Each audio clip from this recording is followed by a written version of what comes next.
Welcome Kemosabe, I'm Detective Lloyd Gross and this is the Season 1 DVD analysis episode of the Anti-Strangling Task Force.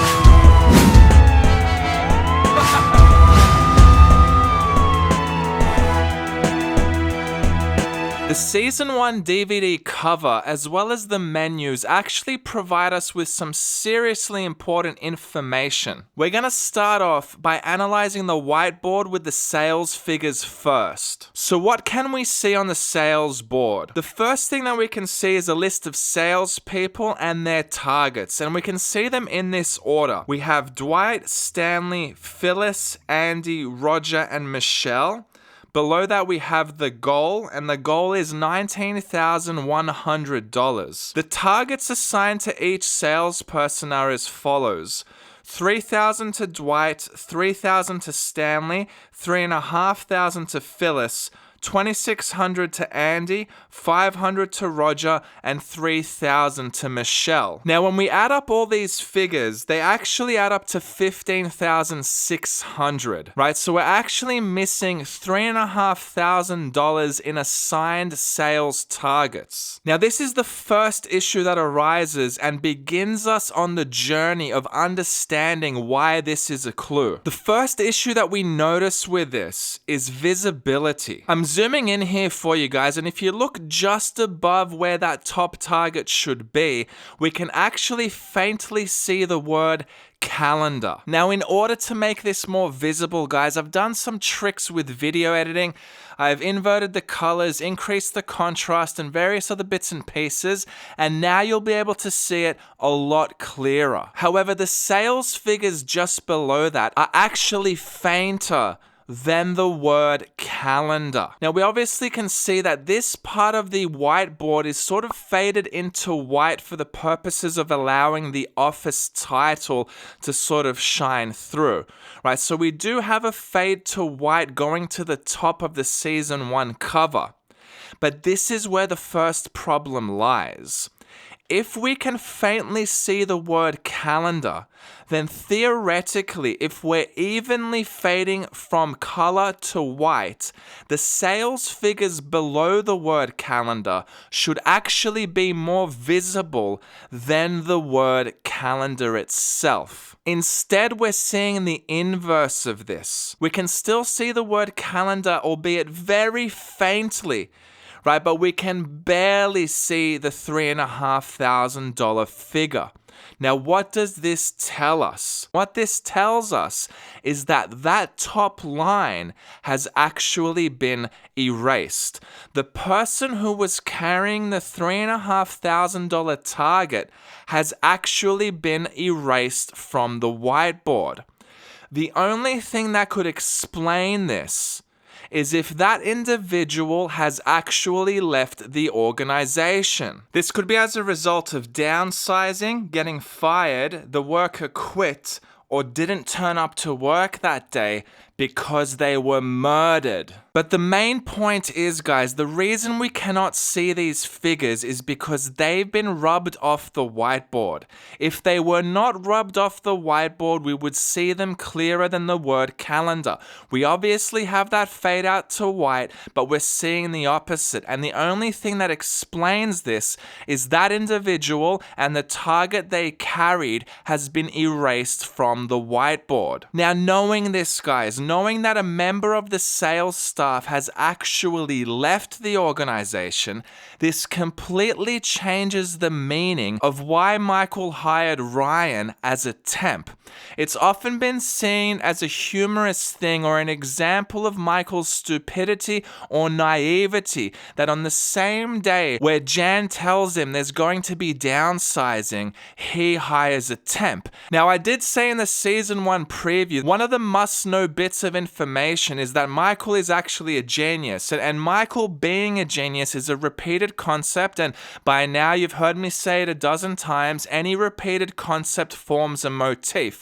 So Michael being a genius is a repeated motif, and him hiring the temp, as opposed to what is initially seen as a part of his silliness or stupidity, actually makes a lot more sense once we realize somebody has left the organization. refrigeration. Now this, guys, this moment is where the mystery starts to get a whole lot more interesting. If the person on top of the board who was carrying the $3,500 target is erased from the board because they've left, where is Jim's name on this sales board? I think some fans may have assumed up until this point, right, that Jim must have been on top of the list. Obviously, we know Jim's a great salesperson, so it's not necessarily a silly assumption to make in the first instance. But when we look at that image with a bit more attention and paying attention to the details, right, we come to the realization Jim is not on this list, or at the very least, the name Jim is not on this list. So let's go back to the board for a second and have a look who we actually have on the board. We have Dwight, we know who Dwight is. We have Stanley, we know who Stanley is. We have Phyllis, we obviously know Phyllis. Right, the three anomalies on this board are Andy, Roger, and Michelle. So who are Andy, Roger, and Michelle? This is one of the puzzles on the cover of the DVD. Now, in order to work out who Andy, Roger, and Michelle are, we actually need to go to the pilot episode. And I briefly want to mention that we need to keep in mind that Andy on this sales board is not the Andy that we see come along into the show in season 3. We know Andy Bernard is introduced to us in season 3. So this name cannot be Andy Bernard. It must be a different Andy. So we have 3 names that we need to assign to individuals in the office. Now, the still that I'm showing you here, guys, is from the pilot episode, and it's from the scene where Michael calls in the staff into the conference room to discuss the rumor that has been released into the office about downsizing occurring. We know Michael had a chat with Jan and Pam in the room as well. Now the office has been made aware there's going to be downsizing, and the staff are getting a bit paranoid, so he holds a conference room meeting. This image is the image of all the staff that are in the Scranton office in the pilot episode. Now, there are 3 characters that are slightly out of frame that I just want to mention. We've obviously got Michael and Dwight who are standing and giving a presentation to the staff. We've also got half of Stanley's body visible in this particular frame. So these are the 3 characters we don't necessarily see clearly in this frame. So I thought I'd start with just reminding everyone that they're in this scene as well. We just can't see them in this still. So who is who and who does what? Firstly, we have Kevin, Oscar, and Angela. And in the pilot episode, we are explicitly told that this is the entirety of the accounting department, with Angela being the head of accounting. My name is Angela, and I'm in charge of the accounting department. There are 3 of us, Kevin and Oscar. Next, we have the sales staff, who we know definitively are the sales staff, which is Phyllis, Stanley, Jim, and Dwight. Then the lady on the right is Meredith. Meredith is played by a different actor in the pilot episode, and Meredith, as we know, her role is customer relations, right? So we have Meredith there on the right-hand side, customer relations. Pam is in reception. Then we have Michael, who's standing, and he's obviously the manager. We also have Creed, who is quality assurance. So we're left with 3 characters that we need to assign roles to. We've got these 2 ladies right here and the guy sitting to the right-hand side of Pam. These are the final 3 we need to assign roles to. Now, there's a couple of roles that we haven't assigned yet. This is HR. Now, we know HR is played by Toby and also Holly, but it is Toby for most of the series. But these are the 2 characters that we know as the main HR reps in the Scranton office. We've also got the customer service representative, which we know throughout most of the show is Kelly. Now, at this stage, we still have 3 names on the board that we haven't assigned to characters in the show. We have 2 male names and 1 female name. So out of necessity, one of these 2 women in the office have to be Michelle. Now, I posited to the task force that it's the lady sitting to the left of Phyllis who is actually Michelle. Firstly, Firstly, when comparing her outfit to the lady sitting in the front row, her outfit has a more of a salesperson type of a vibe as opposed to the other lady. But also when they're murmuring in the office about downsizing, when Michael and Dwight are doing their presentation, we actually see this lady and Phyllis look at each other and have a moment where they murmur to each other. This could be compared to the same way that Angela turns to Kevin in that same moment. I mean, it's safe to assume the reason that Angela turns to Kevin is they're in the same department. They obviously have a closer connection as colleagues, so we could make the same inference about this lady sitting next to Phyllis, that they do have a slightly closer connection because they work in a closer capacity in the way of salespeople. Now, if we assign the name Michelle to the lady sitting next to Phyllis, the final lady in the front row has to be either HR or the customer service representative. Now, if we compare her outfit firstly to the lady we've assigned the name Michelle, it seems a little bit more relaxed.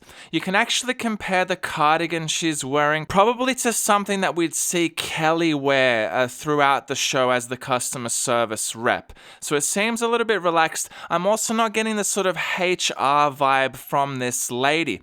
I mean, if we think of the context of the conference room meeting, all of the staff's attention seems to be focused on Michael and Dwight. If she was the HR rep, we could expect the staff to actually be maybe looking towards her or requesting some sort of clarification from her as well as Michael and Dwight. So I think it's a safe assumption to say that this lady in the front is the customer service rep. That means that this guy in the front row has to be either Andy or Roger, or in short, he needs to be a salesperson. So now we've assigned a role to the anomalies. We have the guy in the front row in sales. We have the lady sitting next to Phyllis also in sales, her name being Michelle. And then the last one is this lady to the left of Pam, who we can come to the conclusion that she's the customer service rep. Now, what does this tell us, guys? This tells us that in the pilot episode, we don't have a HR rep in Dunder Mifflin Scranton. If there was a HR rep, we should expect that individual to be in the conference room in this meeting. Now, a piece of supporting evidence which would confirm this assumption is actually the next episode, Diversity Day. This is the first episode where we see Toby, and we can see Toby's walking into the conference room when Michael wants to hold his own Diversity Day seminar. Now, what does Toby do in this moment? He walks into the conference room and he cracks a joke to Michael's face. Hey, we're not all gonna sit in a circle Indian style, are we? Get out. Sorry. No, this is not a joke. Okay? It was offensive and lame. So double offensive. This is an environment of welcoming. And you should just get the hell out of here. Now, if Toby's been working in the office for many years, he would have known by now that Michael hates his guts. Right? It is so unlike Toby, A, to walk into the conference room, B, cracking jokes at Michael's expense, and then expecting no form of retaliation. Later on in the series, we can see that Toby is almost hesitant to actually say anything. Right, so if Toby had been working there for a while, I cannot see Toby with an understanding frame of mind with what his relationship is with Michael in cracking a joke at Michael's expense the moment he enters the conference room. Now, understanding that Toby doesn't actually start until after the pilot episode has serious and important implications for later seasons and for later episodes. Right, and I'm not going to touch on that right now, but it's important to recognize what this deduction has shown us so far from this whiteboard on the season 1 DVD cover is that there is no HR rep in Dunder Mifflin Scranton for the pilot episode. Right, so the story behind why they got a HR rep. What are the occurrences that revolve around that business decision to finally get a HR rep, or what happened to the last HR rep? Right, there's a dozen things to sort of factor into account there. So what is this guy's name then? Is it Andy or is it Roger? And there's actually a really simple way of decoding this, guys. The answer is also on the DVD cover. If we look at where Jim is staring and we draw a line from his eyes to the whiteboard, he's looking at the name Andy. So Jim is listed on the board as Andy. But why? The whole office knows him as Jim. He's been working there for at least 7 years in the pilot episode. Why on earth would he be listed on the sales board as Andy? Well, we're given a blueprint in a later episode of how such a situation could arise. Oh, and Kelly? Yes, Charles. Yes, you wanted me. Okay, I'm gonna call you Kapoor, okay, and you Hannon. If we're changing names, can I be Erin? It's my middle name. So it could be because of another salesperson being named Jim, i.e. the salesperson on top of the board, that Jim Halpert decided to use his middle name, which in this case would be Andy. But now we have another problem. Throughout the entire series, to my knowledge, we never ever get Jim Halpert telling us his middle name. When being referred to in his entire name, we never hear a middle name.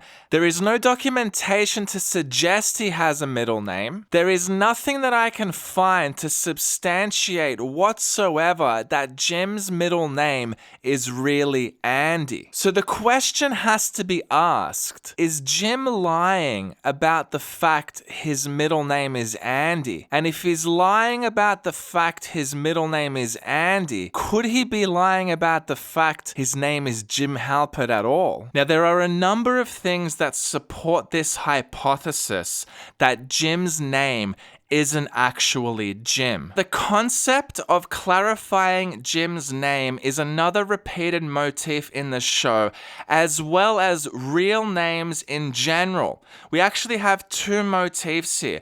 The first motif is clarifying Jim's name. We have the relatively well-known scene where Michael calls in Jim to his office, and he calls Jim James, Jim, Jimothy, and wants to clarify what Jim's name really is. Well, to be fair, Jim, James, Jimothy. To be fair, Jimothy, that sounds weird. Are you okay with being called Jim? I am. We also have the Dwight interrogation scene in the episode Pam's Replacement, when Pam thinks that Jim really finds her replacement hot, right? They go to the pharmacy or to the supermarket or wherever it is, because Dwight wants to put together a makeshift lie detector test with the blood pressure machine. And he sits Jim down and he starts to question Jim around his real name. I would listen to my homemade test because your husband is definitely lying. In fact, he's lied about every question, even his name. Who are you really? Doesn't it worry you in the slightest that Jim is not his real name? In the Niagara Falls episode, when Jim and Pam are getting married, Jim Halpert's surname is spelt Halpert, and we can see this actually being focused in on by the camera twice in this episode. In the christening episode, his surname is referred to as Halbert. Before we go, I'd like to remind everyone that the Halberts have been kind enough to host a reception next door immediately following the service. Halbert. And B, I think a more appropriate statement would be, the Halberts are hosting an intimate reception for their invited guests. So you can start to see there is a very strong inconsistency in what Jim's name actually is, and it starts to raise questions around what is Jim's real name. The other motif is the real name motif, and I haven't released that motif video yet. That's going to come in the following week, but the concept of what an individual's real name is repeated throughout the show. But there's more, guys. As I said in the season 1 preview, Andy is used to symbolize Jim at the very least in the later seasons, especially in season 9. I've already said that Andy is used to symbolize Jim, Erin is used to symbolize Pam, and Plop is used to symbolize Brian. Right, so even from a symbolic perspective, we now have an additional link of Jim to the name Andy. So the following question, guys, is this. Why is Jim lying about his name? Right? This is one of the puzzles. Obviously, we followed the clues, but the end of the journey is actually a question. Why is Jim lying about his name? This is the first cold case, guys. Why is Jim lying about his name? This now brings us to the DVD menus. Now, for the deleted scenes selection menu, the image is very, very telling. If you've seen the Scranton Strangler revealed episodes, you know that there's a secret sign in the intro sequence, which leads us to the basketball episode, leads us to Dwight's outfit being consistent with the outfit of a professional strangler.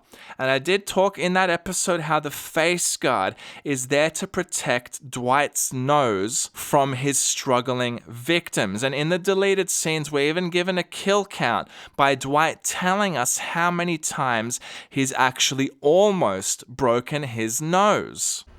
Is that really necessary? I've almost had my nose broken a dozen times. Now let's look at the image of Michael in this menu selection screen. He's wearing his basketball outfit, so out of all the images, out of the entire first season, they select Michael from basketball, and what is he grabbing or what is he touching or holding onto? His nose. Right? The link is so strong to that moment. Right, so strong to that moment, even in the deleted scenes of Dwight talking about his nose. Right, and we've already worked all of that out. If you haven't seen that, guys, I'll link this Scranton Strangler revealed episode in the description.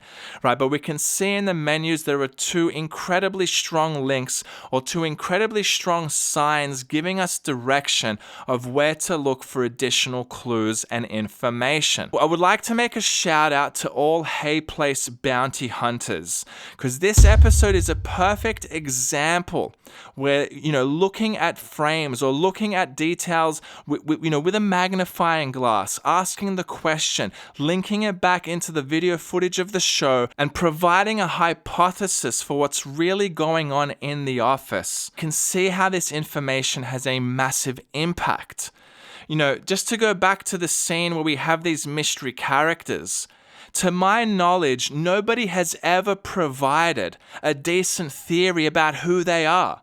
But now that I've explained it to you guys, it's really not difficult. And the key to unlocking that was on the DVD cover. People just had to look. But we find out a couple of very interesting things in conclusion. Ryan started because we had a leaver in the sales team. There was no staff member employed in HR. And lastly, Jim is hiding something about his name. So the question we need to ask is why? Why is Jim lying about his name? Don't forget to subscribe, turn on notifications, and join the Anti-Strangling Task Force on Patreon for exclusive episode analysis.